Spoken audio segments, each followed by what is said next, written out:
Smoking causes cancer. Smoking kills. புகைப்பிடித்தல் புற்றுநோயை உண்டாக்கும் மற்றும் உயிரை கொல்லும். Consumption of alcohol is injurious to health. மது அருந்துதல் உடல் நலத்திற்கு கேடு விளைவிக்கும். Be safe, don't drink and drive. பாதுகாப்பாக இருப்பீர், மது அருந்துவிட்டு வாகனம் ஓட்டாதீர்.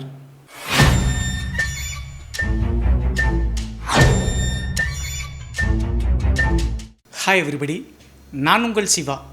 Welcome to our channel. இன்றைய காணொலியில் தமிழ்நாட்டினுடைய காரைக்குடிக்கு அருகாமையில் நடந்த ஒரு அதிபயங்கர அமானுஷ்ய திகில் சம்பவத்தை தாங்க முழுமையாக பார்க்க போகிறோம். இந்த சம்பவத்தில் சென்னையிலிருந்து காரைக்குடிக்கு ட்ரெயினில் வந்த வாலிபருக்கு நடந்த திகில் மற்றும் அமானுஷ்ய நிகழ்வு தாங்க இன்றைய காணொலி. ஸோ இன்றைய காணொலியும் கொஞ்சம் கூட சுவாரஸ்யம் மற்றும் த்ரில்லிங் குறையாமல் நீங்கள் அப்படியே எதிர்பார்க்கலாங்க. இதுபோன்று உங்களுடைய வாழ்க்கையிலும் ஏதாவது திகில் சம்பவம் நடந்துருந்துச்சுன்னா இந்த மின்னஞ்சல் மூலியமாக அதை ஷேர் பண்ணலாங்க. ஒருவேளை மின்னஞ்சலில் டைப் பண்ணுறது கஷ்டமாக இருந்துச்சு அப்படின்னா நம்ம சேனலோட இன்ஸ்டாகிராம் லிங்க்கை கீழே டிஸ்கிரிப்ஷனில் கொடுத்துருக்கேங்க. அதில் போய் ஃபாலோ பண்ணிவிட்டு வாய்ஸ் நோட்டாக கூட ஷேர் பண்ணலாங்க. இது வரைக்கும் நம்ம சேனலை நீங்கள் சப்ஸ்கிரைப் பண்ணாமல் பார்த்துட்டு இருந்தாலும் சரி, புதிய பார்வையாளராக இருந்தாலும் சரி, வீடியோக்கு கீழே இருக்கக்கூடிய சப்ஸ்கிரைப் பட்டன் மற்றும் பெல் ஐக்கான் இரண்டையுமே கிளிக் பண்ணிடுங்க. நம்ம ஷோக்குள்ளே போகலாம்.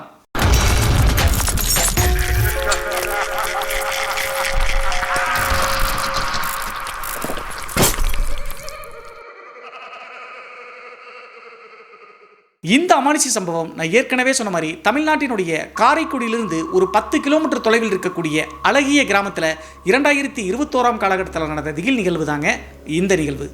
இந்த சம்பவத்தை நம்மளுக்கு மின்னஞ்சல் மூலியமாக ஷேர் பண்ணது தீபிகா அப்படிங்கிற நம்ம சேனலுடைய சப்ஸ்கிரைபருங்க.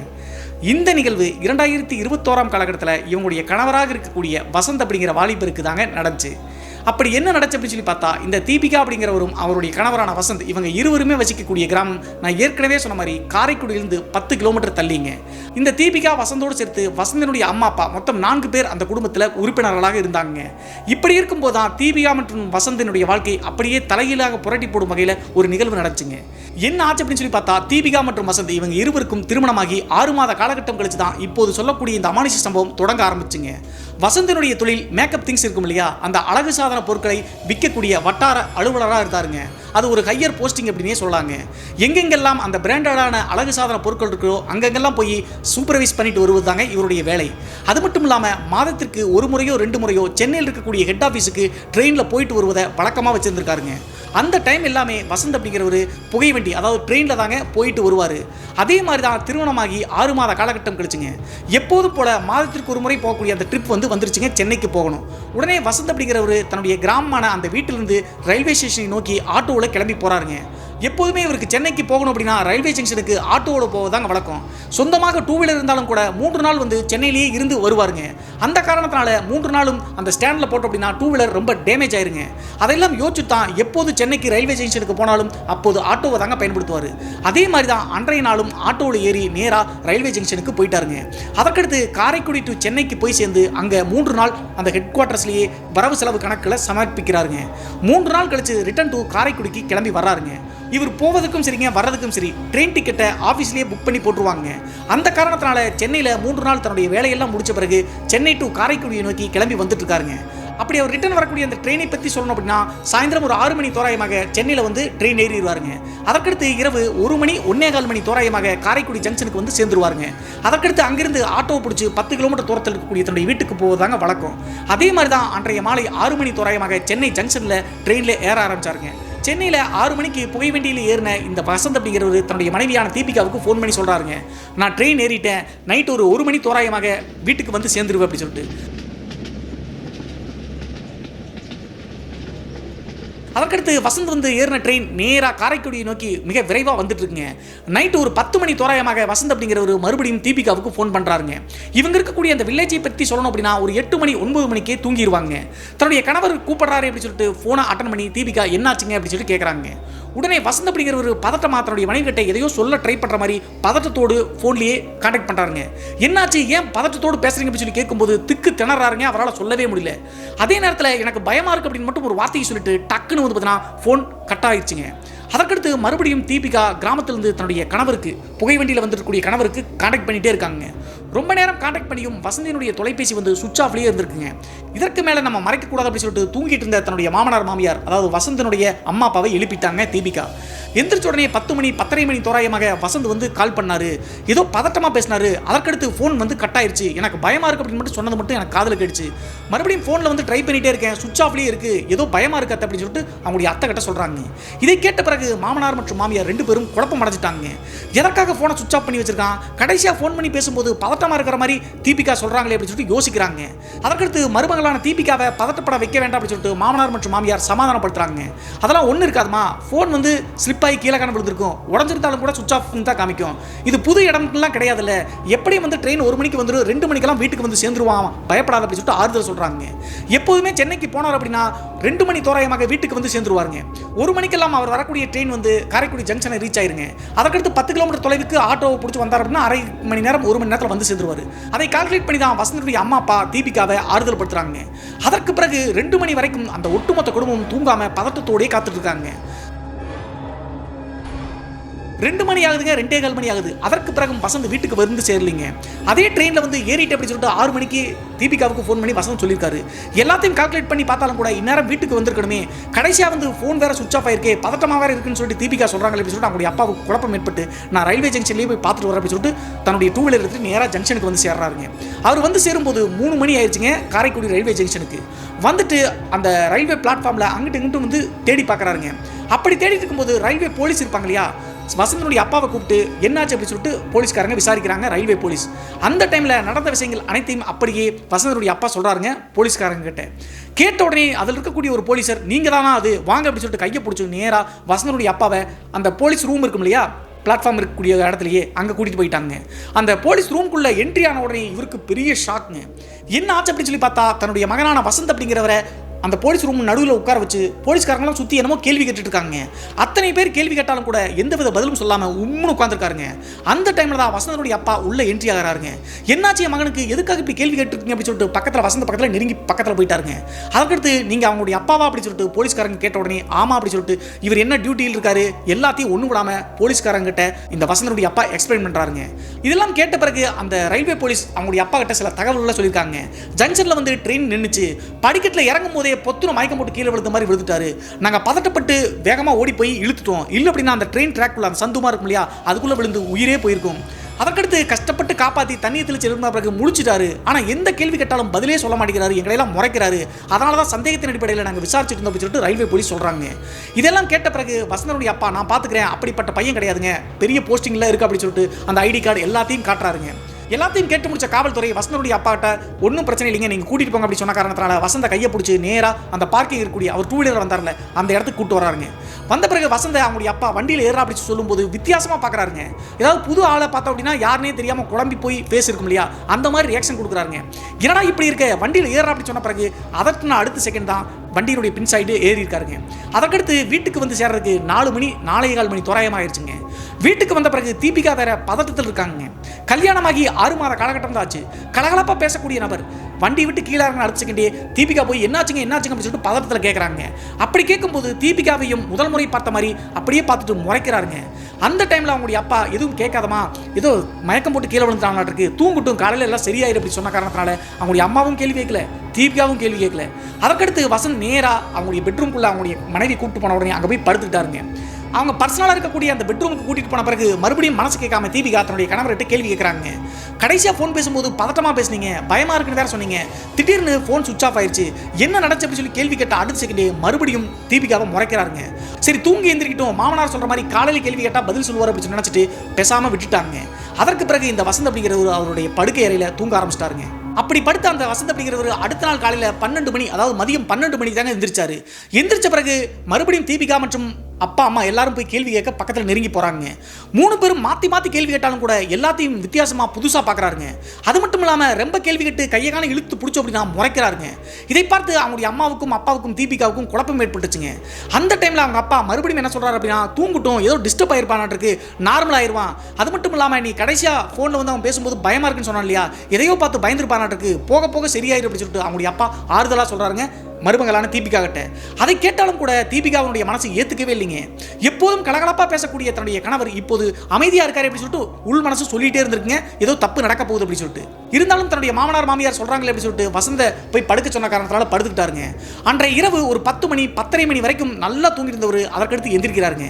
எந்திரிச்சு அடுத்த ஒரே ஒரு வார்த்தை மட்டும் தாங்க தன்னுடைய மனைவியை பார்த்து கேட்டாரு. என்ன அப்படி சொல்லி பார்த்தா ஏதாவது சாப்பிட இருக்கா அப்படின்னு சொல்லிட்டு கேட்கிறாருங்க. அந்த குரல் நார்மலாகவே இல்லைங்க. கோபத்தோடு பசி வெறியில யாராவது இருந்தாங்க அப்படின்னா எப்படி கேட்பாங்களோ அந்த மாதிரி தான் ஏதாவது சாப்பிட இருக்கா அப்படின்னு சொல்லிட்டு ஆக்ரோஷமாக கேட்டிருக்காருங்க. அப்படி கேட்டு அடிச்சுக்கிட்டே இவர் வந்து அன்றைய நாள் பகல் முழுவதும் சாப்பிட இல்லையா, அவங்க அம்மா வந்து பார்த்தீங்கன்னா முட்டை வறுத்து வச்சிருக்காங்க இவருக்காக. அதை ஒட்டுமொத்தமாக தட்டில் கூட போட்டு சாப்பிடலிங்க. அந்த வெசல் மாதிரி இருக்கும் இல்லையா, அதை எடுத்து அப்படியே சாப்பிட்டு கையை கூட கழுவாமல் கட்டலில் படுத்துட்டாருங்க. இது எல்லாத்தையும் பார்த்து தீபிகாவுக்கு இன்னும் கொஞ்சம் பயம் மற்றும் குழப்பம் அதிகமாச்சுங்க. இவர் செய்யக்கூடிய நடவடிக்கைகள் அப்புறம் பேசக்கூடிய பேச்சு எல்லாமே தப்பாக இருக்குது அப்படின்னு சொல்லிட்டு இவங்க குழப்பம் மற்றும் கவலையோடு இருந்திருக்காங்க. அன்றைய இரவு படுத்தவங்க கரெக்டாக ஒரு 11:30 மணி இருக்குங்க. இந்த தீபிகா அப்படிங்கிறவங்க இதையெல்லாம் யோசிச்சுட்டு தூங்கவே இல்லாமல் கண்ணை முடிச்சு மணிக்கு திங்க் பண்ணிட்டு இருக்காங்க. அந்த டைமில் பக்கத்தில் படுத்திருந்த வசந்த் அப்படிங்கிறவர் டக்குன்னு கட்டளை விட்டு எந்திரிச்சு தலையணை மற்றும் போர்வை ரெண்டையும் எடுத்துட்டு வெளியே போக பார்க்குறாருங்க. எங்கே போகிறீங்க அப்படின்னு சொல்லிட்டு இந்த தீபிகா அதட்டி கேட்குறாங்க. கேட்டு அடிச்சுக்கிட்டே சத்தம் போடுற வேலை வச்சுக்காத, நான் வெளியே போய் தூங்கிட்டு வரேன், நீ படு அப்படின்னு சொல்லிட்டு இப்படி சொல்கிறாருங்க. அதற்கடுத்து இது எல்லாமே தப்பாக இருக்குது, எப்போதும் நம்ம கூட தான் தூங்குவார், வெளியே திண்ணையில் போய் படுக்கிறாருன்னு சொல்கிறாரு அப்படின்னு சொல்லிட்டு கோவத்தோடு இவங்களும் சரி போய் படு அப்படின்னு சொல்லிட்டு சொல்லிட்டாங்க. அதற்கடுத்து நேராக மெயின் டோரை கதவை திறந்து வெளியே வந்து திண்ணையமாக இருக்குங்க, கிராமம் அப்படிங்கிற காரணத்தினால அந்த திண்ணையில் படுத்துக்கிட்டாருங்க. கடைசியாக இதெல்லாம் பார்த்துட்டு அவங்களுடைய படுக்கறையில் தீபிகா வந்து தனியாக படுத்துக்கிட்டாங்க. 2 மணி வரைக்கும் யோசிச்சுட்டே இருந்து அதற்கடுத்து அவங்கள ஏரியாமல் தூங்க ஆரம்பிச்சிட்டாங்க. ஒரு 2:30 மணி 3 மணி தோராயமாக இந்த தீபிகாவுக்கு ரெஸ்ட் ரூம் வருது அப்படின்னு சொல்லிட்டு எந்திரிக்கலாம்னு எந்திரிக்கிறாங்க. கட்டலேருந்து எந்திரிச்சு அடுத்த செகண்ட் தீபிகாவுக்கு ஒரு பெரிய ஷாக்குங்க. என்ன ஆச்சு அப்படின்னு சொல்லி பார்த்தா 1 மணி நேரம் 2 மணி நேரத்துக்கு முன்னாடி வெளியே போய் திண்ணையில் படுக்கிறேன்னு சொல்லிட்டு போன கணவர் அந்த சைட்லேருந்து ஏதோ நபர்கிட்ட யாரோ பேசுகிற மாதிரி சத்தம் கேட்குதுங்க. அந்த முணுமுணுக்கிற சத்தத்தை கேட்டு கட்டலேருந்து எந்திரிச்சு அந்த திண்ணை பகுதிக்கு யாருக்கும் தெரியாமல் நகர்ந்து போகிறாங்க. மெயின் டோர் பக்கத்தில் நின்று காது கொடுத்து கேட்குறாங்க. கேட்கும்போது தன்னுடைய கணவரான வசந்த் அப்படிங்கிற ஒரு யாருக்கிட்டையோ பேசிட்டு இருக்காருங்க. அது மட்டும் இல்லாமல் அவருடைய குரல் அப்படியே கீச்சு கீச்சுன்னு ஒரு பெண்ணினுடைய குரல் மாதிரி இருக்குங்க. இதெல்லாம் பார்த்தாலும் கூட தன்னுடைய கணவர் மேலே பாசம் இருக்கக்கூடிய காரணத்தால் என்னன்னு கேட்டலாம்னு சொல்லிட்டு டக்குன்னு அந்த திண்ணைக்கு பக்கத்தில் போயிட்டாங்க. திண்ணைக்கு பக்கத்தில் போய் அவர் படுத்திருந்த இடத்தை பார்த்த உடனே உயிர் நாடியே நடுங்கி போச்சுங்க இந்த தீபிகா அப்படிங்கிற பெண்ணுக்கு. என்ன ஆச்சு அப்படி சொல்லி பார்த்தா இவர் படுத்துட்டு இருந்தார் அப்படின்னு சொல்லி நினைத்து தான் தீபிகா அங்கே போகிறாங்க. ஆனால் அவர் படுத்திருந்த திண்ணையில் வந்து பார்த்தீங்கன்னா பெட்ஷீட் இருக்கு இல்லையா, அந்த பெட்ஷீட்டை முழுசாக அப்படியே போத்திக்கிட்டு அப்படியே உட்கார்ந்துருக்காருங்க திண்ணையில் விகாரமாக. அந்த தோற்றத்தை பார்த்த உடனே உடம்பே நடுங்கி போச்சுங்க. அது மட்டும் இல்லாமல் அவர் அந்த திண்ணையில் அப்படி உட்கார்ந்துருக்கக்கூடிய பக்கத்திலேயே 6 உயரத்துக்கு மேலே இருக்கக்கூடிய ஓட்டு வீடு தான். அந்த ஓட்டு வீட்டு மட்டம் வரைக்கும் ஏதோ ஒரு கரை ஏறும் உருவம் நிற்குதுங்க. இதை பார்த்து பயங்கரமாக சத்தம் போட்டாங்க தீபிகா அப்படிங்கிறவங்க. அப்படி தீபிகா சத்தம் போட்ட அடுத்த செகண்டே உள்ள படுத்திருந்த மாமனார் மாமியார் வேகமாக ஓடி வந்துட்டாங்க. ஓடி வந்து தீபிகாவை வந்து கட்டி அணைச்சு என்னமாச்சு அப்படின்னு சொல்லி கேட்கறதுக்குள்ள அந்த திண்ணையில் உட்கார்ந்துருந்த கணவர் இருக்கார் இல்லையா, அங்கிருந்து ஒரு 10 அடி தள்ளி வீட்டு காம்பவுண்டுக்குள்ளேயே கிணறு ஒன்று இருக்குங்க. அந்த கிணற்றினுடைய பாம்பேரி பக்கத்தில் போய் அப்படியே அந்த இடத்துல நிற்கிற மாதிரி நிற்கிறாருங்க. இதை பார்த்து ஒட்டுமொத்த குடும்பம் நடுநடுக்கி போயிட்டாங்க. கையை காட்டிட்டாங்க பாருங்க அப்படின்னு சொல்லிட்டு தீபிகா பயத்தோடு காமிக்கிறாங்க. உடனே சுதாரிச்சுக்கிட்ட வசந்தனுடைய அம்மா வேக வேகமாக வீட்டுக்குள்ளே ஓடி போய் சாமி அறையில் இருக்கக்கூடிய திருநீர் எடுத்துகிட்டு பக்கத்தில் நெருங்கி வர்றாங்க. அதே நேரத்தில் திருநீர் எடுத்துகிட்டு அந்த பாம்பேரி பக்கத்தில் கிணற்று பக்கத்தில் நெருங்கி வர உள்ளே குதிக்கிற மாதிரியே ட்ரை பண்ணுறாங்க. உம்முன்னு அணத்துறாரு. கடைசியாக ஒரு வழியாக 3 பேரும் சேர்ந்து கட்டி பிடிச்சி நெத்தியில் வந்து திருநீரை வைக்கிறாங்க. திருநீர் அவருடைய நெத்தியில் வச்சு விட்டு அவங்களுடைய அம்மா அப்பா தீபிகா 3 பேரும் சேர்ந்து கைத்தாங்களா மெயின் டோர் பக்கத்தில் கூட்டு வர்றாங்க. அப்படி கூட்டிகிட்டு வந்து அடுத்த செகண்டே மெயின் டோருக்குள்ளே என்ட்ரியான செகண்ட்லேயேங்க நார்மல் ஆகிட்டாருங்க இந்த வசந்த் அப்படிங்கிறவர். அப்போது தான் தன்னுடைய மனைவி அம்மா அப்பா எல்லாத்துக்கிட்டையும் சகஜமாக பேசுகிற மாதிரி பேசுகிறாருங்க. இங்கே எப்படி நான் வந்தேன், இங்கே எதுக்கு வந்தேன் அப்படின்னு சொல்லிட்டு சொல்கிறாங்க. உடனே தீபிகா வந்து பார்த்தீங்கன்னா நடந்த விஷயங்களை சொல்லிடலாம்னு சொல்லிட்டு வாய் திறக்கும் போதே அவங்களுடைய மாமியார் சைகை காமிச்சு தடுத்துட்டாங்க, எதுவும் சொல்லாத அப்படின்னு சொல்லிட்டு. அந்த டைமில் தீபிகா என்ன சொல்லிட்டாங்க அப்படின்னா, ஒன்றுமில்லை 2 பேரும் சேர்ந்து தான் திண்ணையில் வந்து தூங்கிட்டு இருந்தோம், குளிராதுன்னு சொல்லிட்டு தான் உள்ள போடாமல் கூப்பிட்டோம், நீ தூக்க கலக்கிறதுனால கைத்தாங்கலாம் பிடிச்சி கூப்பிட்டு வர அப்படின்னு சொல்லிட்டு இப்படி சொல்லி சமாளிக்கிறாங்க. அதற்கடுத்து நேராக பெட்ரூம்குள்ளே வந்து படுத்துக்கிட்டாருங்க இந்த வசந்த் அப்படிங்கிறவர். அவங்களுடைய மாமனார் மாமியார் பயப்படாதமா திருநீர் வச்சு விட்டுக்கு ஒன்றும் ஆகாது அப்படின்னு சொல்கிறாங்க. அதே நேரத்தில் தீபிகாவுக்கு இந்த பேய் பிசாசுகள் மேலே பயம் இருந்தாலும் கூட தன்னுடைய கணவராச்சு விட்டு கொடுக்க முடியாது. நான் பார்த்துக்கிறத நீங்கள் போய் படுங்க அப்படின்னு சொல்லிட்டு அவங்களுடைய அத்தை மற்றும் மாமா 2 பேர்த்தையும் அவங்களுடைய ரூமுக்கு அனுப்பிட்டாங்க.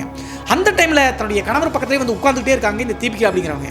இவர் படுத்துட்டு இருக்காருங்க. ஒரு 5 செகண்ட் 6 செகண்ட் கழிச்சு தன்னுடைய மனைவி கிட்ட எப்போதும் போல வசந்த் பேசுறாருங்க. என்னாச்சு தீபி, எதை யோசிச்சுட்டு இருக்க, படு அப்படின்னு சொல்லிட்டு சிரிச்சுக்கிட்டே கட்டலில் படுத்திருந்த வசந்த் சொல்றாருங்க. இதை கேட்ட பிறகுதான் நிம்மதி பெருமூச்சே விட்டுருக்காங்க தீபிகா அப்படிங்கிறவங்க. இந்த அமானுஷ்ய விஷயங்கள் நடப்பதற்கு முன்னாடி இப்படி தான் சகஜமாக இருப்பார். ஆனால் கிட்டத்தட்ட 3 நாள் ஆச்சு தன்னுடைய கணவர் இப்போது சகஜமாக பேசி அது மட்டும் இல்லாமல் 3 நாட்கள் சென்னையில் தங்கி நடந்த விஷயங்கள் அனைத்தையும் ஒன்று விடாமல் அப்போதான் தீபிகா அப்படிங்கிற பெண்கிட்ட சொல்றாருங்க. இதெல்லாம் கேட்ட பிறகு தீபிகா வந்து பார்த்தா அந்த ரயில்வே ஸ்டேஷனில் போனது வந்தது இதெல்லாம் எதுவும் சொல்ல வேணாம் அப்படின்னு சொல்லிட்டு மாமியார் சொன்ன காரணத்தால எதையும் எக்ஸ்பிளைன் பண்ணலீங்க. அது மட்டும் இல்லாமல் இந்த குடும்பம் என்ன நினைச்சிட்டாங்க அப்படின்னு சொல்லி பார்த்தா இந்த வசந்த் அப்படிங்கிறவருக்கு நெத்தியில சாமி படத்தக்கூடிய திருநீரை பூசி விட்ட பிறகுதான் நார்மல் ஆனாரு. இனிமேல் மறுபடியும் அந்த கருப்பு அண்டாது அப்படின்னு சொல்லிட்டு மனசுக்குள்ள நினைச்சிட்டு நிம்மதி பெருமிச்சு விட்டு அன்றைய இரவு தூங்க ஆரம்பிக்கிறாங்க. இவங்க நினைச்ச மாதிரியே அன்றைய இரவு முழுவதும் எந்தவித பிரச்சனையும் இல்லாம எப்போதும் இயல்பா இருப்பாங்க இல்லையா, அந்த மாதிரி நல்லா தூங்குனாங்க கணவன் மற்றும் மனைவி. அடுத்த நாள் காலையில ஒரு 8 மணி 9 மணி இருக்குங்க. இந்த வசந்த் அப்படிங்கிறவர் எப்போதும் போல சுறுசுறுப்பாயிட்டாருங்க. அவங்களுடைய அம்மா அப்பா கிட்ட என்ன சொல்றாரு அப்படின்னு சொல்லி பார்த்தா, சென்னைக்கு போயிட்டு வந்தா எனக்கு சிக்கன் எடுத்து கொடுப்பீங்கல்ல, ஏன் இந்த டைம் சிக்கன் எடுக்கல அப்படின்னு சொல்லி கேட்ட உடனே 2-3 நாள் நீ பண்ண கூத்து கொஞ்சம் கொஞ்சமாடா அப்படின்னு சொல்லிட்டு மனசுல நினைச்சிட்டு நீ வேணா போய் சிக்கன் எடுத்துட்டு வாடா அப்படின்னு சொல்லிட்டு அவங்களுடைய அம்மா சொல்றாங்க.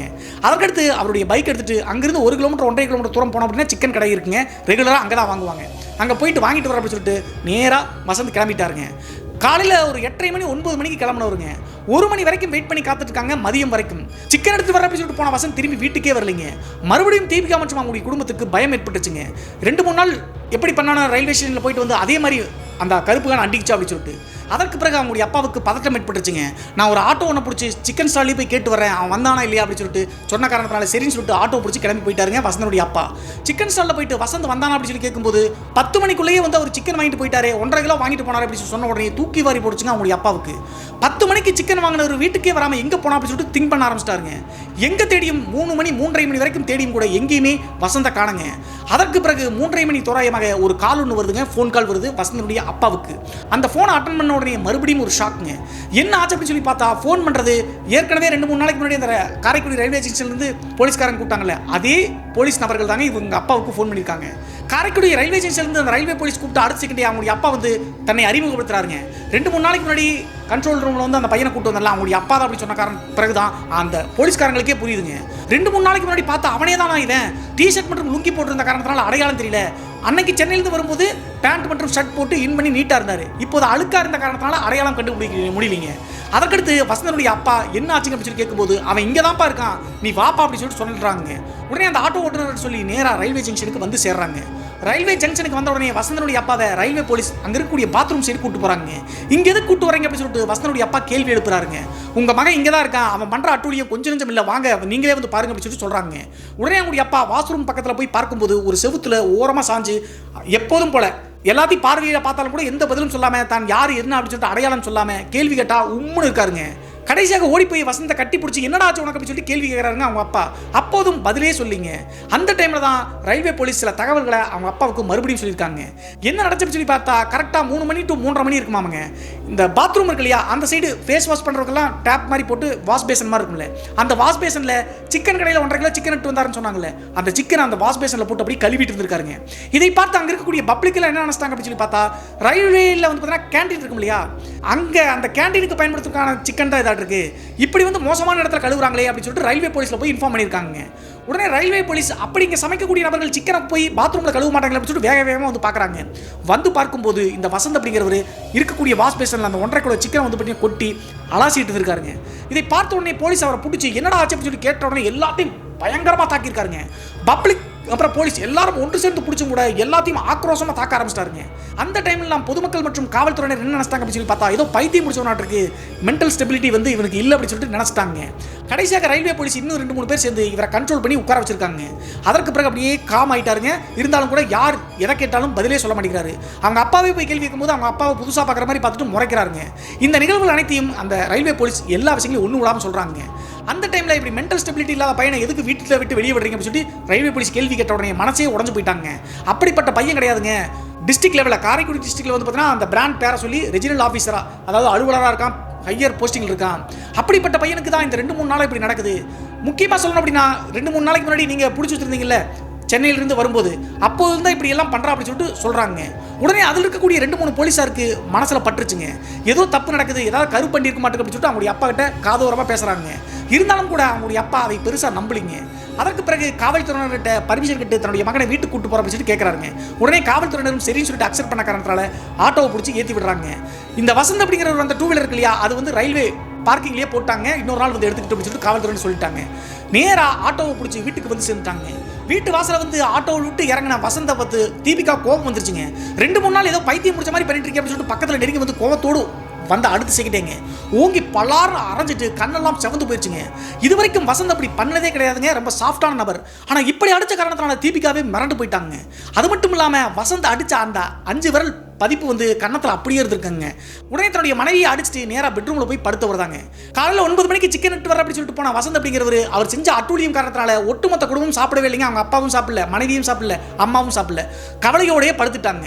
நைட்டு ஒரு 11 மணி தோராயமாக இந்த தீபிகா அப்படிங்கிறவங்க யோசிச்சுட்டு அழுதுகிட்டே இருக்காங்க. நல்லா இருந்த தன்னுடைய கணவருக்கு என்ன ஆச்சு அப்படி சொல்லிட்டு 1000 குழப்பங்களுங்க மனசுக்குள்ள. அந்த டைமில் கட்டலில் படுத்திருந்த வசந்த் அப்படிங்கிறவர் திடீர்னு பயங்கரமாக ஒரு கூச்சல் இடுறாருங்க. அப்படி கூச்சலிட்டு அடுத்த செகண்டே ஒட்டுமொத்த ரூமும் பயங்கரமாக துர்நாற்றம் அடிக்குதுங்க. என்ன ஆச்சு அப்படி சொல்லிட்டு புரியாத தீபிகா டக்குன்னு வந்து பார்த்தீங்கன்னா ரூமினுடைய லைட்டை போட்டு பார்க்குறாங்க. லைட்டை போட்டு பார்த்த உடனே மறுபடியும் ஒரு பெரிய அதிர்ச்சிங்க. வசந்த் வந்து பார்த்தீங்கன்னா கட்டலேருந்து எந்திரிச்சு வாமிட்டிங் பயங்கரமாக எடுக்கிறாருங்க. அது மட்டும் இல்லாமல் வயிற்றுக்குழுந்து வந்து விழுகிறது எல்லாமே பச்சை கறிங்க. அந்த 1.5 கிலோ சிக்கன் எடுத்து போய் ரயில்வே ஸ்டேஷனில் வந்து வாஷ் பண்ணிட்டு இருந்தார் இல்லையா, அதில் நிறைய கறிகள் துண்டுகள் எடுத்து அப்படியே பச்சையாக வாய்க்குள்ள போட்டு பாராட்டுங்க. என்னதான் பேய் பிடிச்சிருந்து ப்ரொசஸ் பண்ணாலும் கூட குடல் வந்து ஏற்றுக்காது இல்லையா, அதை அப்படியே வெளியே தெளிச்சுங்க. அந்த நாற்றம் தாங்க முழுவதும் ரூம்குள்ளே அடிக்குது. அது மட்டும் இல்லாமல் அப்படி வாமிட் எடுத்து ரொம்ப கஷ்டப்பட்டாலும் கூட அப்பப்போ பயங்கர ஏளன சிரிப்பு சிரிக்கிறாருங்க. இதெல்லாம் பார்த்து அந்த குடும்பமே மிரண்டு போயிட்டாங்க. அந்த டைமில் வாமிட் எடுத்துக்கிட்டே இருக்காருங்க. அந்த கறிகள் வந்துக்கிட்டே இருக்கு. பயந்து போன வசந்தனுடைய அப்பா உடனே ஒரு ஆட்டோ ஒன்று கூப்பிட்டு அரேஞ்ச் பண்ணி பக்கத்தில் கூடிய கிளினிக் கூப்பிட்டு போகிறாங்க. கிளினிக்குள்ளே கூப்பிட்டு போய் அவரை படுக்க வைக்கிறதுக்குள்ள கிளினிக்லேயும் வந்து பார்த்தா பயங்கரமாக வாமிட் எடுக்கிறாருங்க. அவருடைய வயிற்றுலேருந்து பச்சை கறி விழுகிறத பார்த்து டாக்டர்ஸையும் மிரண்டு போயிட்டாங்க. இந்த பையன் பச்சை கறி சாப்பிடுவானா அப்படின்னு சொல்லிட்டு அவங்க அப்பா அம்மா கிட்ட கேட்குறாங்க. அப்படிலாம் இல்லை டாக்டர், எப்படி இது நடந்துச்சுனே தெரியல அப்படின்னு சொல்லிட்டு இவங்க தெரியாத மாதிரி சொல்கிறாங்க. அதற்கடுத்து அவர் தூங்குவதற்கான அந்த மயக்க இன்ஜெக்ஷன் மாதிரி போட்டு படுக்க வச்சுட்டாங்க. அடுத்த நாள் மதியம் வரைக்கும் ஹாஸ்பிட்டல் அந்த கிளினிக்லேயே தான் வச்சிருக்காங்க. ஒரு நாள் 1.5 நாள் வரைக்கும் அந்த ஹாஸ்பிட்டலே இருந்து அதற்கடுத்து டிஸ்சார்ஜ் பண்ணி அனுப்பிட்டாங்க மருத்துவர்கள். ஃபுட் பாய்சன் ஆகிருக்கு, டேப்லெட்ஸ் கொடுக்குறோம், சாப்பிட்டா சரியா போயிடும் அப்படின்னு சொல்லிட்டு திரும்பி வீட்டுக்கு வர வரைக்குமே வந்து பார்த்தீங்கன்னா வசந்த் வந்து உம்முனே தான் இருந்திருக்காரு. அப்போதே அந்த ஒட்டுமொத்த குடும்பத்தாருக்கும் புரிஞ்சிச்சுங்க இது நார்மலாக வசந்தே கிடையாது, அவனுடைய உடம்பை ஏதோ ஒரு கருப்புன்னு அண்டி இருக்கு அப்படின்னு சொல்லிட்டு. அதற்கடுத்து மருமகளான தீபிகா கிட்ட 2 பேரும் சொல்லி சமாளிக்கிறாங்க. ஒரு நாள் 2 நாளில் இதை சரி பண்ணிடலாம், எங்கேயாவது பேயோட்டுற இடம் அல்லது மாந்திரிகவாதியை தேடலாம், அது வரைக்கும் வந்து நம்ம இப்படி பண்ணுறோன்னு சொல்லிட்டு அதை காட்டிக்கூடாது, எதுவுமே இந்த உடம்புல இல்லாத மாதிரியே அவனை வழி நடத்தணும் அப்படின்னு சொல்லிட்டு அறிவுரை கொடுத்துருக்காங்க. அதை புரிஞ்சுக்கிட்ட தீபிகாவும் பயம் இருந்தாலும் கூட எதுவும் தெரியாத மாதிரி தன்னுடைய கணவர்கிட்ட அன்பா பேசுற மாதிரியே பேசிட்டு இருக்காங்க. ஆனால் அன்றைய நாள் இரவு நடந்தது இன்னும் ஒரு பயங்கரம் அப்படி சொல்லலாங்க. ஹாஸ்பிட்டல் வீட்டுக்கு வந்து அன்றைய நாள் மாலையேங்க ஃபுட் பாய்சன் ஆயிடுச்சு, குடல் வந்து சிம்பிள் ஃபுட் தான் சாப்பிடணும்னு சொல்லிட்டு மருத்துவர் சொல்லியிருக்காங்க. ஆனால் அவர் மீன் கேட்குறாருங்க. வேற வழி இல்லாமல் அவங்களுடைய அப்பா வந்து பார்த்தீங்கன்னா கடையில் இருக்கக்கூடிய பொரிச்சு மீன்களை 4 பீஸ் 5 பீஸ் வாங்கிட்டு வந்து கொடுத்த பிறகு அதையும் சாப்பிட்டுருக்காருங்க ஆவேசமா. அவரை பொறுத்தளவு மீன் அப்படிங்கிறது சுத்தமாக பிடிக்காதுங்க. மீன் வாடகை பட்டுச்சுனாவே வாமிட் எடுப்பாருங்க. ஆனால் அன்றைய நாள் மீன் எனக்கு கண்டிப்பாக வேணும் அப்படி சொன்ன காரணத்தினால அதை வாங்கி கொடுத்து மொத்தத்தையும் சாப்பிட்டுருக்காங்க. இது எல்லாத்தையும் பார்த்து புதுசாக இருந்த காரணத்தினால அன்றைய இரவு 1 மணி வரைக்கும் 3 பேரும் டிஸ்கஸ் பண்ணிட்டு இருக்காங்க. தீபிகா, அவங்க அம்மா அப்பா எல்லாருமே 1 மணிக்கு மேலே சரி கொஞ்ச நேரம் தூங்கலாம், நாளைக்கு ஏதாவது இடத்துக்கு கூட்டு போகலாம் அப்படின்னு சொல்லிட்டு ஆழ்ந்த தூக்கத்துக்கு 3 பேரும் போயிட்டாங்க. 2-3 நாள் இந்த ஒட்டுமொத்த குடும்பம் தூங்காத காரணத்தினால இவங்களே எரியாம அசதியில் தூங்கிட்டாங்க. கரெக்டாக நள்ளிரவு 2 மணி தோராயமாக இந்த தீபிகா அப்படிங்கிற பெண்ணுக்கு தன்னுடைய கணவரை எழுப்பி பார்க்கலாம்னு சொல்லிட்டு எந்திரிச்சு பார்க்குறாங்க. எந்திரிச்சு பார்க்கும்போது மறுபடியும் ஒரு பெரிய ஷாக் தாங்க. படுக்கையில் படுத்திருந்த தன்னுடைய கணவரை காணுங்க. உடனே ரெஸ்ட் ரூம் காண போயிருப்பார் அப்படின்னு சொல்லிட்டு வெளியே எல்லா சைடும் தேடி பார்த்துட்டு கடைசியாக மாமனார் மாமியார் எழுப்பி விட்டாங்க. ஓன்னு அழுகுறாங்க தீபிகா அப்படிங்கிறவங்க. என் வாழ்க்கையே போச்சாட்டிருக்கு, இவருக்கு ஏதோ ஆயிடுச்சு அப்படின்னு சொல்லிட்டு அழுகுறாங்க. அதற்கடுத்து அவங்களுடைய மாமனார் மாமியார் தீபிகா எல்லாரும் பக்கத்து வீடு அப்புறம் சொந்தக்காரங்க வீடு எல்லா பக்கமும் அந்த நள்ளிரவு நேரத்தில் தேடுறாங்க. எங்க தேடியும் கிடைக்கவே இல்லைங்க. நைட்டு 2 மணிக்கு காண அப்படி சொல்லிட்டு வசந்த மறுபடியும் 3 மணி 3:30 மணிக்கு அதே ரயில்வே ஜங்ஷன்ல இருந்தாங்க ஃபோன் வருது அவங்க அப்பாவுக்கு. ஏற்கனவே 2 முறை இப்படி போய் பண்ணார் இல்லையா, அதனால போலீஸ்காரங்க நம்பரே வாங்கி வச்சிருப்பாங்களாட்டுங்க. அந்த நம்பரை வாங்கி என்னையா உங்களுக்கு பிரச்சனை, இன்னைக்கு வந்து உன் மகன் ட்ரெயினில் குதிக்க பார்த்துட்டாயா, நல்ல வேலையா காப்பாற்றணும், இவனை எடுத்து போய் எங்கேயாவது கீழ்பாக்க ஹாஸ்பிட்டலுக்கான சேர்த்துங்க அப்படின்னு சொல்லிட்டு கத்துறாங்க. உடனே ஒட்டுமொத்த குடும்பம் அங்கே போய் பார்க்கும்போது பெரிய ஷாக்குங்க. இந்த வசந்த் அப்படிங்கிற நபரை அந்த ரயில்வே பிளாட்ஃபார்மில் வந்து பார்த்தீங்கன்னா ஒரு தூணில் பெரிய கயிறு போட்டு இழுத்து கட்டி வச்சிருக்காங்க. அது மட்டும் இல்லாமல் பல்ல நெரிச்சிட்டு கண்ணெல்லாம் மேலே போய் நட்டுட்டு நிற்குதுங்க. ஆவேசமாக மண்புழு நெளிகிற மாதிரி நெளிகிறாருங்க. இதை பார்த்து அவங்களுடைய அம்மா அப்பா அப்புறம் மனைவி 3 பேரும் மனசே உடஞ்சு போயிட்டாங்க. என்னடா இப்படி ஆச்சு அப்படின்னு சொல்லிட்டு. அதற்கடுத்து என்னாச்சுங்க அப்படின்னு சொல்லிட்டு மறுபடியும் காவல்துறையிட்ட கேட்கும்போது அவங்க தலையாக அடிச்சுக்கிறாங்க. என்னையா இங்கேயே சுற்றுவானாட்டிருக்கு, இன்னைக்கு மட்டும் நாங்கள் 1 செகண்ட் 2 செகண்ட் பார்க்காம விட்டுருந்தோம் அப்படின்னா ட்ரெயினில் விழுந்து செத்துருப்பாயா, போயிட்டு இருக்கக்கூடிய ட்ரெயினில் குதிக்க பார்த்தான், புடிச்சு காப்பாற்றி கொண்டு வந்து சேர்க்கறதுக்குள்ள நிறைய பேர்த்த புராண்டி வித்தியாசமாக பண்ணுறான்ப்பா, பேய் பிசாசன்லாம் எனக்கு நம்பிக்கை இல்லை, ஏதோ மென்டல் மாதிரி பண்ணுறான்னு சொல்லிட்டு திட்டுறாங்க. அதற்கு பிறகு அவரை பற்றி எல்லாத்தையும் எக்ஸ்பிளைன் பண்ணுறாங்க. அப்படிப்பட்ட பையன் இல்லை, இவனுக்கு ஏதோ பிரச்சனை ஆயிடுச்சு அப்படின்னு சொல்லிட்டு. ரயில்வே போலீஸ்லையும் பெரியவங்களாம் சில பேர் இருப்பாங்க இல்லையா, அவங்க வந்து ஆமாம் இது ஏதோ தப்பு நடக்குது, நீங்கள் கூட்டிட்டு போங்க அப்படின்னு சொல்லிட்டாங்க. உடனே அங்கிருந்து நேராக அவங்களுடைய ஊர் இருக்கு இல்லையா, ஊர்ந்து ஒரு 2 கிலோமீட்டர் 3 கிலோமீட்டர் தள்ளி புத்து கோவில் ஒன்று அப்படின்னு சொல்லிட்டு இருக்குங்க. அந்த புத்து கோவிலுக்கு நாகாத்தம்மன் கோவில் அப்படின்னு சொல்லிட்டு சொல்லுவதும் வழக்கங்க. பெரிய ஒரு காட்டுக்கு நடுப்பகுதியில் அந்த புத்து வந்து வளர்ந்துருக்குங்க. அதுக்கு பக்கத்திலேயே வந்து பாம்பு சிலை ஒன்று வச்சுருக்காங்க. அங்கே அந்த பாம்பு உயிரோடு இருக்குது அப்படின்னு சொல்லிட்டு சொல்லுவது வழக்கம். பேய் பிடிச்சவங்க அல்லது கருப்பண்டி இருக்கவங்களாம் அந்த கோயிலுக்கு வந்தாங்க அப்படின்னா உள்ள கால் எடுத்து வைக்கவே முடியாதுங்க. அதெல்லாம் யோசிச்சுட்டு தன்னுடைய மகனை அங்கே கூட்டிட்டு போகலாம் அப்படின்னு சொல்லிட்டு ஃப்ரெண்ட்ஸ் எல்லாம் உடனே ஃபோன் பண்ணி வர சொல்லிட்டாங்க. வசந்தனுடைய நிறைய ஃப்ரெண்ட்ஸோடு சேர்ந்து நேராக கண்ட்ரோல் பண்ணி ஆட்டோவை பிடிச்சி அந்த காட்டுக்கொள்ளக்கூடிய புத்துக்கோவில் கூட்டு போயிட்டாங்க. அந்த புத்துக்கோவில் பகல் மற்றும் இரவு ஆட்கள் இருந்துகிட்டே இருப்பாங்க. ரொம்ப பிரபலமான கோயில் அப்படின்னு சொல்லலாம். அந்த காட்டுக்குள்ள இந்த நபரை கூட்டிட்டு போய் அந்த புத்துக்கோவில் பக்கத்தில் நெருங்கி வந்த உடனே அத்தனை பேர்த்தையும் தாக்குறாருங்க. கடைசியாக ஒரு வழியாக கண்ட்ரோல் பண்ணி எடுத்துட்டு போய் அந்த புத்துக்கோவிலுக்கு முன்னாடி உட்கார வச்சிட்டாங்க. அங்கே ஒருத்தர் பேய் பிடிச்சிருக்கு அப்படின்னு சொல்லிட்டு அடையாளம் காண்பதும் ஒரு பெரிய அதிசயங்க. அது எப்படி சொல்லி பார்த்தா, யாராவது பேய் பிடிச்சிருக்கு அப்படின்னு சொல்லிட்டு கொண்டு வந்து உட்கார வச்சாங்க அப்படின்னா ஒரு மரம் ஒன்று இருக்கு, அந்த மரத்தில் கட்டி போட்டு வச்சிருவாங்க. ஒரு 5 நிமிஷம் 10 நிமிஷம் அந்த பேய் பிடிச்ச நபரை பார்த்துட்டே இருப்பாங்க. அவங்களுடைய முடி இருக்கு இல்லையா, முடி வந்து பார்த்தீங்கன்னா காற்றே அடிக்காம அப்படியே மேலே புசு புசுன்னு போயிட்டு வருவாங்க. அந்த நாகாத்தம்மன் பாம்பு இருக்கு இல்லையா, அந்த பாம்பு வந்து பார்த்தீங்கன்னா சீருமாமா பேய் பிடிச்சவங்க இருந்தாங்க அப்படின்னா. ஆனால் கண்ணுக்கு தெரியாது. முன்னாடி வந்து உப்புன்னு ஊதும் போது முடி மட்டும் மேலே போயிட்டு வருமா. அந்த டைம் நாம் எரியுது அப்படின்னு சொல்லிட்டு அந்த பேய் பிடிச்ச நபர்கள் கத்துவது வழக்கம். அப்படி சோதனை பண்ணலாம்னு சொல்லிட்டு அந்த பூசாரிகள் வசந்த வந்து அந்த மரத்தில் கட்டி போட்டாங்க. இதெல்லாம் பார்த்து தீபிகாவுக்கு மனசே கஷ்டமாயிருச்சுங்க. நல்லா படித்தவர் எப்படி சகஜமாக சிரித்து பேசியிருந்தவருடைய நிலைமை இப்படி ஆயிடுச்சு அப்படின்னு சொல்லிட்டு அதையெல்லாம் பார்த்த பூசாரிகள் பயப்படாதமா, இங்கே வந்துட்டீங்களே, எந்த பிரச்சனையும் இல்லாமல் உன் கணவரை மீட்டெடுத்து நார்மலாக கொடுத்துரும் அப்படின்னு சொல்லிட்டு ஆறுதல் படுத்திருக்காங்க. இவங்க நினைச்ச மாதிரியே அந்த சோதனை செய்வதற்காக மரத்தில் கட்டி வச்ச அடுத்த செகண்டே 5 நிமிஷத்துக்கூட கதறாருங்க. அது மட்டும் இல்லாமல் அவர்களுடைய முடியை வந்து பார்த்தீங்கன்னா உப்புன்னு ஊதுனா எப்படி முடி மேலே போகும் அந்த மாதிரி மேலே போயிட்டு இருக்குங்க. அதற்கு பிறகு அந்த நாகாத்தம்மன் பூசாரிகள் ரிச்சுவல் பண்ணி அந்த ஆன்மாவை அவருடைய உடம்புல இறக்கி கண்ட்ரோல் பண்ணி ஒரு இடத்துல உட்கார வைக்கிறாங்க. கடைசியாக அந்த நாகாத்தம்மனுடைய பவர் தாங்க முடியாமல் தான் யார் என்ன அப்படின்னு சொல்லிட்டு ஒவ்வொன்றா சொல்ல ஆரம்பிச்சிருச்சுங்க. என்ன ஆச்சு அப்படின்னு சொல்லி பார்த்தா, இவர் சென்னையிலேருந்து காரைக்குடி ரிட்டர்ன் வரும்போது தனியாக ஒரு 2 டயர் கோச்சுன்னு சொல்லுவாங்க, 2 பேர் 3 பேர் தான் ஒரு கம்பார்ட்மெண்ட் மாதிரி இருக்கும். அந்த மாதிரி ஒன்று செலக்ட் பண்ணி தாங்க வந்திருக்காரு. அன்றைய நாள் நள்ளிரவு நேரத்தில் அந்த கம்பார்ட்மெண்ட்டில் வரும்போது இவர் மட்டும் தாங்க தனியாக இருந்திருக்காரு, யாருமே இல்லை. கடைசியாக எண்டில் ஒருத்தர் 2 பேரும் கப்பல்ஸ் இருந்திருக்காங்க. ஆனால் அவங்களுக்கும் இவங்களுக்கும் பெரிய டிஃப்ரெண்ட் இருக்குங்க. இவர் பொதுவாகவே கொஞ்சம் பயப்படக்கூடிய நபர் தாங்க. தனியாக இருக்குமே அப்படின்னு சொல்லிட்டு யோசிச்சுட்டு அந்த பயத்திலே இருக்கும்போது தான் ஒரு பயங்கரமான விஷயம் நடக்குதுங்க. அப்படி என்ன நடந்துச்சு சொல்லி பார்த்தா, நைட்டு 10 மணிக்கு தோறாமல் ஃபோன் பண்ணுறதுக்கு ஒரு 5 நிமிஷத்துக்கு முன்னாடிங்க வாஷ்ரூமில் போய் மூஞ்சி கழுவிட்டு வந்து தூங்கலாம்னு சொல்லிட்டு மூஞ்சி கழுவிட்டு வெளியே வர்றாருங்க. வெளியே வந்த உடனே பெரிய ஷாக்குங்க. ஷீட் இருக்கு இல்லையா, அந்த ஸ்லீப்பிங் பெட் ஷீட்டு, அதுக்கு பக்கத்தில் ஆங்காரமாக ஒரு பெண்மணி நின்று இருக்காங்க. அந்த பெண்மணியினுடைய வயது தோராயமாக ஒரு 40க்குள்ளே இருக்குங்க. டக்குன்னு அந்த பெண்மணியோட உருவத்தை பார்த்து நீங்கள் யாரும் அப்படி சொல்லிட்டு சத்தம் போட்டு பயத்தில் கேட்டுருக்காருங்க. கேட்டு அடைச்சிக்கிட்டு மின்னல் வேகத்தில் சரசரன்னு அப்படியே காற்றில் கரைகிற மாதிரி கரைஞ்சிருக்குங்க. இதை பார்த்து தான் பயந்து போய் தன்னுடைய மனைவிக்கு ஃபோன் பண்ணியிருக்காருங்க. எனக்கு பயமாக இருக்குது, இங்கே தனியாக இருக்குது அப்படின்னு சொல்லிட்டு டக்குன்னு ஆப்போசிட் சைடு திரும்பி பார்க்குறாருங்க. யதார்த்தமாக திரும்பி பார்க்கும்போது அந்த காற்றில் கரைஞ்ச மாதிரி இருந்த அந்த பெண்ணினுடைய ஆன்மா ஒரு அடிக்கு பக்கத்தில் முகத்துக்கு நேரம் முகமாக நின்றுருக்குங்க. நின்றுட்டு ஒரே அடி அடிச்சிருக்குங்க. அடுத்த செகண்டே தான் அவர் பேசிட்டு ஃபோன் வந்து கீழே விழுந்து பிரேக் ஆகி உடஞ்சிருக்கு, சுவிட்ச் ஆஃப் ஆயிருக்கு. அதற்கு பிறகு தான் மனைவியான தீபிகா விடாமல் 1 மணி நேரத்துக்கு மேலே ட்ரை பண்ணிட்டே இருக்காங்க. அப்படி ஓங்கி அடிச்சு கீழே விழுந்து அடுத்த செகண்டே அந்த 40 வயதுக்குரிய பெண்மணியுடைய ஆன்மா இவருடைய உடம்பை பொசஸ் பண்ணிருச்சுங்க. இப்படி தான் என்னுடைய உடம்புல நான் வந்து அப்படி சொல்லிட்டு ஒன்று விடாமல் சொல்லுதுங்க. எப்படி இறந்த அப்படி சொல்லி கேட்கும்போது அழுதுகிட்டே ஒரு விஷயத்தை சொல்லுதுங்க. அந்த பெண்ணினுடைய ஊர் வேற எந்த ஊரும் கிடையாதுங்க. இவருடைய ஊர் இருக்கு இல்லையா, அதுக்கு முன்னாடி ஜங்ஷனில் இறங்கக்கூடிய பெண்மணி தாங்க. இந்த சம்பவம் 2021 நடக்குது. ஆனால் அந்த பெண் இறந்தது 2020 அதே ட்ரெயினில் தான் இருந்திருக்காங்க. சென்னையில் அந்த பெண்ணும் அவருடைய கணவரும் ஐடியில் வேலை செஞ்சுருக்காங்க. 5 வயது பையன் இருந்திருக்கான். அவங்க சொந்த ஊரில் ஏதோ திருவிழா ஃபங்க்ஷனுக்காக தனியாக அந்த பெண்ணும் அந்த 5 வயது பையனும் மட்டும் வந்திருக்காங்க. கணவருக்கு வந்து அர்ஜென்ட் ஒர்க் இருக்கு அப்படின்னு சொல்லிட்டு சென்னையிலே இருந்துட்டாரு. அப்படி வரும்போது கரெக்டாக சென்னையிலேருந்து ரிட்டர்ன் வரும்போது எந்த ட்ரெயினை சூஸ் பண்ணாரோ அதே ட்ரெயினில் தாங்க அந்த பெண்ணும் வந்திருக்காங்க. அது மட்டும் இல்லாமல் இவர் அந்த ஸ்லீப்பிங் பர்த் சீட் யூஸ் பண்ணார்ல, அந்த சீட்லேயே தான் அந்த பெண்ணும் வந்து புக் பண்ணி வந்திருக்காங்க. கரெக்டாக காரைக்குடிக்கு 40-50 கிலோமீட்டர் முன்னாடி ட்ரெயின் வந்துட்டு இருக்கும்போது திடீர்னு மாரடைப்பு வந்து அந்த பெண்மணி துடிதுடிச்சு இறந்துருக்காங்க. அது மட்டும் இல்லாமல் அந்த பெண் கொஞ்சம் ஃபேட்டாக தாங்க, லைட்டாக குண்டாக தான் இருப்பாங்களாட்டுருக்கு. அந்த 5 வயது பையன் தன்னுடைய அம்மா துடிதுடிச்சு இறக்கதை பார்த்து எல்லா கம்பார்ட்மெண்ட்லையும் போய் எழுப்பி கூப்பிட்டுருக்காருங்க. ஆனால் அவங்க எல்லாமே வந்து பார்த்தீங்கன்னா சின்ன பையன் விளையாடுறா அப்படின்னு சொல்லிட்டு விட்டுட்டாங்க. கிட்டத்தட்ட அரை மணி நேரம் கழிச்சு தான் அந்த பெண் தரையில் அப்படியே விழுந்திருக்கிறத பார்த்து டிடிஆர் எல்லாத்திட்டையும் சொல்லி இந்த பெண்ணை வந்து பார்த்தீங்கன்னா ரயில்வே போலீஸ்லாம் ஒப்படைச்சு அந்த சடலத்தை எடுத்து போய் பிணக்கூறாய்வுலாம் செஞ்சு முடிச்சிருக்காங்க. அப்படி அகால மரணம் அடைஞ்ச பெண் தானா என் பையன் வந்து பார்த்தீங்கன்னா என்னுடைய உயிர் போகும்போது துடிதுடிச்சு அழுதுட்டு இருந்தான், யாருமே வந்து காப்பாற்றல. அது மட்டும் இல்லாமல் நான் இறந்த பிறகு என் ஆன்மா என்னன்னு தெரியல, இந்த ட்ரெயினை சுற்றி தான் இருக்க முடியுது, வெளியே போக முடியல அப்படின்னு சொல்லியிருக்குங்க. இதெல்லாம் கேட்ட பிறகு அந்த பூசாரிகள் இந்த பையனை மட்டும் எதுக்கு சூஸ் பண்ண அப்படின்னு சொல்லி கேட்கும்போது இவனை மட்டும் இல்லை, இது மாதிரி நிறைய பேர்த்த வந்து பார்த்தீங்கன்னா இது மாதிரி ஆக்குபை பண்ணியிருக்குங்க. ஒவ்வொருத்தருக்கும் ஆக்குபை பண்ணி கடைசியாக பேய் விட்டு விரட்டி விட்டுருவாங்களாட்டுங்க. கடைசியாக தான் இவர் வந்து அதே கோச் மட்டும் அதே ஸ்லீப்பிங் பர்த்தில் புக் பண்ணி வந்த காரணத்தினால நேரம் பார்த்து ஆக்குபை பண்ணிருச்சுங்க. இந்த விஷயங்கள் அனைத்தையும் ஒன்று விடாமல் சொல்லுதுங்க. கடைசியாக சரி எல்லாமே தெரிஞ்சிருச்சு, இந்த பையனை விட்டு நீங்கி போங்கணும் அப்படின்னு சொல்லி கேட்கும்போது ஒரு வேண்டுகோள் ஒன்று வைக்குதுங்க. அது என்ன அப்படின்னு சொல்லி பார்த்தா, அந்த 5 வயது பையன் வந்து பார்த்தீங்கன்னா இருந்தான் இல்லையா, இவங்களுடைய ஊருக்கு பக்கத்தில் இருக்கக்கூடிய ஜங்ஷனில் தான் அந்த பெண்ணினுடைய ஊர். அந்த ஊர் பேரை சொல்லுதுங்க. என் பையனை மட்டும் கடைசியாக ஒரு முறை மட்டும் நான் பார்த்துறேன், அதுக்கடுத்து நான் இவனை விட்டு விலகி போயிடுறேன், அந்த நாகாத்தம்மன் மேலே சத்தியம் அப்படி சொன்ன காரணத்தினால வேற வழி இல்லாமல் உடனே அந்த ஊரை தேடி போகிறாங்க இவரை கூப்பிட்டுட்டு. அங்கே போயிட்டு அந்த ட்ரெயினில் ஒரு வருஷத்துக்கு முன்னாடி இறந்து போன பெண் அப்படி சொல்லிட்டு அடையாளம் சொன்ன உடனே அந்த கிராமத்தார் அந்த வீட்டை கை காமிச்சிட்டாங்க. அந்த வீட்டில் போய் பார்க்கும்போது அந்த 5 வயது பையன் இப்போ 6 வயசு இருக்குன்னு வச்சுங்களேன். 2020 தான் இந்த சம்பவம் நடந்துச்சு. 21 ஆயிடுச்சு. அந்த பையன் வந்து தாத்தா பாட்டியினுடைய அரவணைப்பில் வளர்ந்துட்டு இருக்காங்க. நல்லா தான் பார்த்துட்டு இருக்காங்க. ஓரளவுக்கு செட்டில்டான ஃபேமிலி தான். அந்த பையனை பார்த்த உடனே வசந்த் ஓடி போய் தங்கம் அப்படி சொல்லிட்டு அந்த பையனை தூக்கி கொஞ்சறாருங்க. அப்போ அவங்களுடைய தாத்தா பாட்டி பார்த்து யாருமே அப்படி சொல்லிட்டு பதட்டப்படுறாங்க.